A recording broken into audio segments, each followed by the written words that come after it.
चलो बेटा, तकतीन नंबर 9 एक साथ सब मिलकर पढ़ो। तकतीन नंबर 9 इज़हार तनवीन नून साकिन का कायदा ऊपर हुर्फ़े हल्क़ी 6 है हमज़ा हा आइन हा गैन गा तनवीन या नून साकिन के बाद हुर्फ़े हल्क़ी आए तो नून की आवाज़ को ज़ाहिर करके बगैर गुनाह के जल्दी पढ़ेंगे, इसको इज़हार कहते हैं। तैरन अबाबील ताया ज़बर तै रा दो ज़बर रन तैरन हमज़ा ज़बर ओ तैरन ओ बा अलिफ ज़बर बा तैरन अबा बाया ज़ेर भी तैरन अबाबी लाम ज़बर लो तैरन अबाबील नारन हामियतुन नून अलिफ ज़बर ना रा दो पेश रुट नारन हा अलिफ ज़बर हा नारन हा मीम ज़ेर मी नारन हामी या ज़बर यो नारन हामियो ता दो पेश तुन नारन हामियतुन।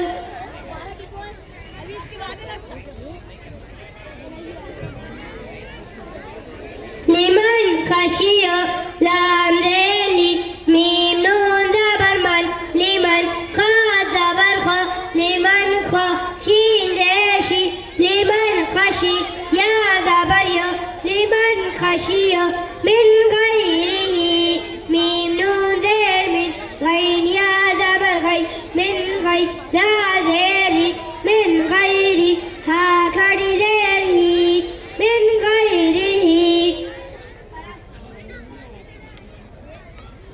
मिन हो किताबन मीम नून ज़ेर मिन हा पेश हु मिन हु का ज़ेर ही मिन हु की ता अलिफ ज़बर ता मिन हु की ता बा दो ज़बर बन मिन हु किताबन। हदीस सुनाओ सब। हदीस नंबर 6।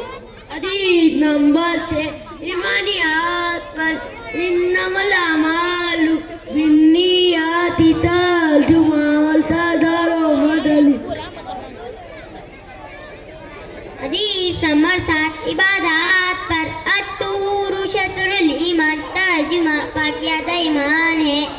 हदीस नंबर 8 तापन वाबती फले तापन मनिता वाबती फले समेना तर्जुमा जो दूसरों की चीज छीन कर ले वह मुसलमान से नहीं। हदीस नंबर 9 माशिरत पर अल जन्नतु तहता अक़दामिल उम्महात तर्जुमा जन्नत नाव के कदमों के नीचे है। हदीस नंबर 10 अगलातियात इज्जत तालिबुल गज़ब तर्जुमा गुस्से से बचो। पीने के बाद की दुआ अल्हम्दुलिल्लाहिल्लज़ी सक़ाना अज़बन फ़ुरातन बिरहमतिही वलम यजअलहुम मिनहन उजाजन बिदुनूबिना तर्जुमा तमाम तारीफ़ें अल्लाह के लिए है जिसने हमें अपनी रहमत से मीठा पानी पिलाया और इसको हमारी गुनाहों की वजह से खारा और कड़वा नहीं बनाया। बैतुल खला से जाने से पहले दुआ। बैतुल खला में दाखिल होने की दुआ। अल्लाहुम्मा इन्नी अऊज़ु बिका मिनल खुबुसी वल खबाइस तर्जुमा मैं अल्लाह मैं नापाक जिनों से तेरी पनाह चाहता हूँ मर्द हो या औरत। बैतुल खला से बाहर निकलने के बाद की दुआ गुफ़रानका अल्हम्दुलिल्लाहिल्लज़ी अज़हबा अन्निल अज़ा वअफ़ानी तर्जुमा या अल्लाह मैं आपसे मग़फ़िरत चाहता हूँ तमाम तारीफ़ें अल्लाह के लिए जिसने मुझको तकलीफ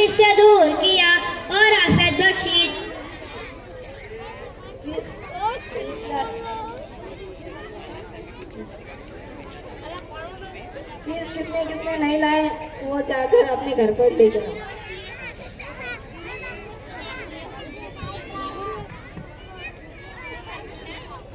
फीस जिसने जिसने नहीं लाए वो अपने घर पर जाकर लाए। अम्मी मौलाना ने फीस मंगाई। क्या मुंह उठा के फीस लेने आ जाता? अगर तेरे को कुत्ते गित्ते ने काटा तो तेरे मौलाना के दवाखाने में लेके जाएंगे क्या? जाके बोल दे, पेमेंट होंगी तो दे देंगे।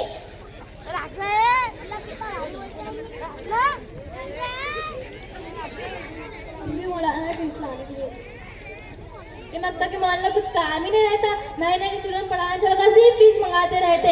तू तेज तरह से मकता में पढ़ा और तुझे कुछ पढ़ना ही नहीं आ रहा, तो जाकर बहुत कर दे देंगे। आई माँ खाला, इतने कैसे झूठे बातें कर रहे तुम लोग? अभी तो मैंने तुम्हारे पास इतने बड़े पैसे देखी थी और अभी तुमने 250 का गोश्त मंगाया और 150 का तेल मंगाया और बड़ी भी तुमने कल ही 5000 का किराना लाया ना। तुम्हारी तो अधूरी मुसलमानी है।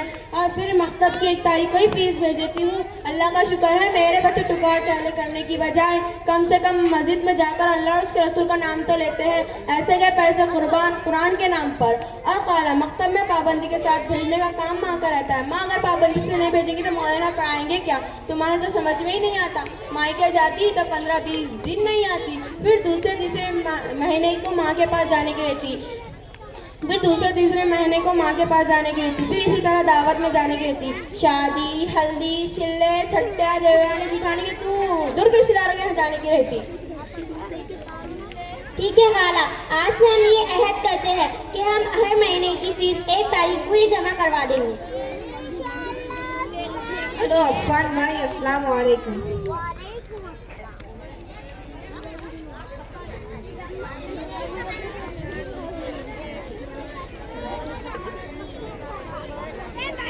वालेकुम सलाम, अभी आता हूँ।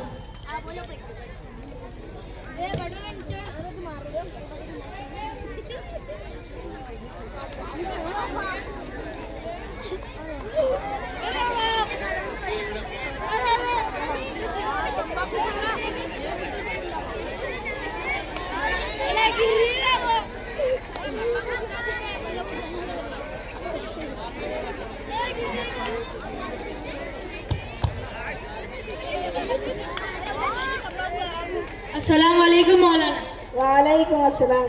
क्या मौलाना सब ठीक ठाक तो है ना? जब देखो तब बच्चों से फीस मंगाते रहते हैं। क्या तुम्हारा भी महीना मोबाइल वाला के जैसा 20 दिन का हो गया है क्या? थोड़ा बच्चों को पढ़ाया भी करो। और इतने कैसे पैसे लगते तुमको? और तुमको पैसे का क्या करने का?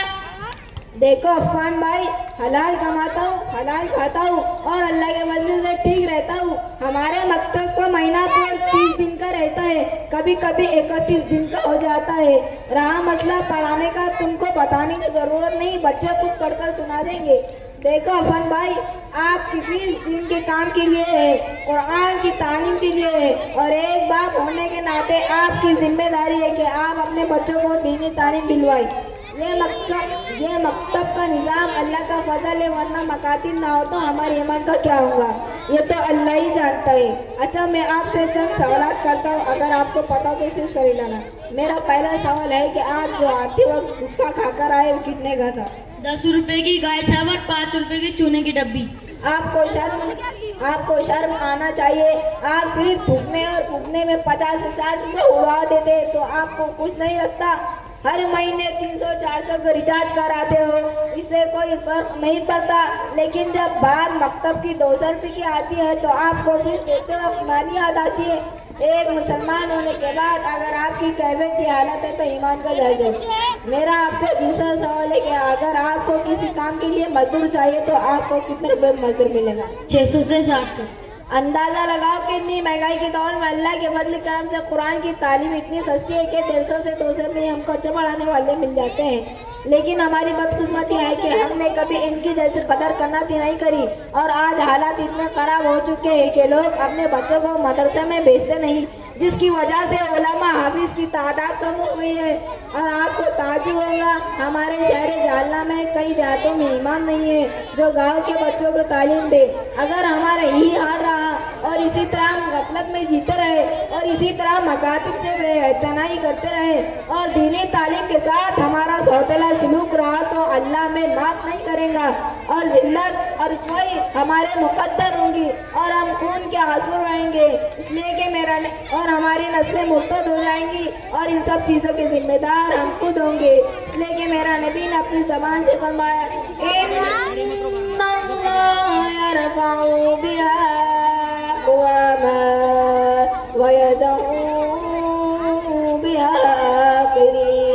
तर्जुमा, अल्लाह ताला कुरान के ज़रिए कौमों को इज़्ज़त देता है और कुरान को छोड़ने की वजह से ज़लील कर देता है। वो मुअज़्ज़ज़ थे ज़माने में मुसलमान होकर, वो मुअज़्ज़ज़ थे ज़माने में मुसलमान होकर और हमकाम हुए तारीख़ कुरान होकर। जिसने कुरान को पढ़ा, समझा, अमल किया वो कामयाब हुआ और जिसने कुरान को छोड़ा वो ज़लील हो गया। अल्लाह ताला हम सबको अमल करने की तौफीक अता फरमाए।